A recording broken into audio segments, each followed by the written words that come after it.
সম্মানিত দর্শক মণ্ডলী, আজকে এসেছি গোদাগাড়ী উপজেলার সরমংলা মাঠে। সরমংলা মাঠ এটা। এই মাঠে আমরা এসেছি কিছু কৃষকের সাথে ধান কাটা সিনারি দেখাতেছি। ধান কাটতেছে কৃষক ভাইয়েরা, অনেক পরিশ্রম করতেছে। অনেক পরিশ্রমের পর ধান লাগায়, ধান নিড়ার পর তখন ধান কাটে। এই যে ধান কাটতে লেগেছে, পানি হয়ে গেছে, ধানটা কাটতে পারেনি, কাটা নিয়ে যেতে পারেনি। এখন এই মানুষ কত কষ্ট করে আবার ধানটা শুকাইছে, ধান শুকার পর এখন বাঁধতেছে।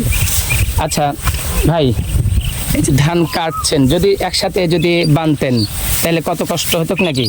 না, এখন কষ্ট হয়েছে, এখন কষ্ট বেশি হয়েছে। কারণ যদি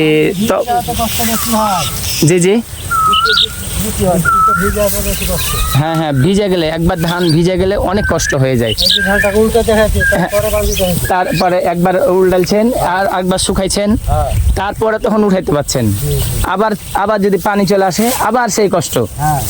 তো একজন কৃষক ভাই কত কষ্ট করে ধান লাগায়, ধান লাগার পর ধান নিড়ানি দেয়, সার দেয়, বিষ দেয়, তারপরে তখন ফসল কাটতে পায়। ফসল কাটতে পেয়ে একবারে যদি সেই ফসল নিয়ে বাড়িতে উঠাইতে পারে তা খুব সুন্দর হয়। আর যদি বাড়িতে উঠাইতে না পারে, এই যে এখন ধান কয়দিন থেকে পড়ে আছে মাঠে, কয়েকদিন থেকে মাঠে পড়ে আছে, আবার শুকাইছে, উল্টাইছে, পাল্টাইছে, তারপরে তখন ধানগুলো উঠাইবে, উঠিয়ে তখন গাড়িতে নিয়ে যায় মারবে, ঝরাইবে, ঝরার পর তখন বস্তা করে বিক্রি করলে তখন টাকা পাবে। একটা সোনার ফসল, আমরা বলি যে সোনার বাংলাদেশ, সোনার বাংলাদেশ। সোনার বাংলাদেশ কেন হয়? সোনার ফসল ফলানোর পর তখন বিক্রি করে সোনা কিনে, এটাই হলো সোনার ফসল। আর আমরা মনে করি যে সোনার ফসল, সোনার দেশ বাংলাদেশ। আসলে সোনার ফসল ফলাইতে হইবে এই পরিশ্রম করে, কঠোর পরিশ্রম করে, দুর্নীতি করে সোনার ফসল হয় না। সোনার দেশ গড়তে গেলে কষ্ট পরিশ্রম করে সোনার দেশ গড়তে হবে। দুর্নীতিবাজদেরকে আমরা ঘৃণা করি, যারা দুর্নীতি করে, যারা দুঃশাসন করে, কৃষকের সার চুরি করে খায়, কৃষকের সারের দাম বাড়িয়ে দেয়, কৃষকের তেলের দাম বাড়িয়ে দেয়, তাদেরকে আমরা ঘৃণা করি। এবং কৃষক ভাই এত পরিশ্রম করে খাটছে, তার জন্য কৃষক ভাইকে আমরা দিব সালাম, আসসালামু আলাইকুম রহমতুল্লাহ।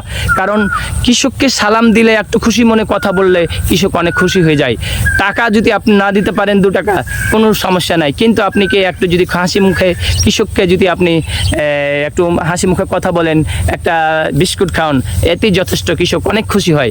সম্মানিত দর্শক মণ্ডলী, আজকে আমরা এই কৃষকের মাঠে এসে, সরমংলা মাঠে এসে আমরা এই ধান কাটা মাঠে এসেছি এবং ধান কাটা দেখতেছি।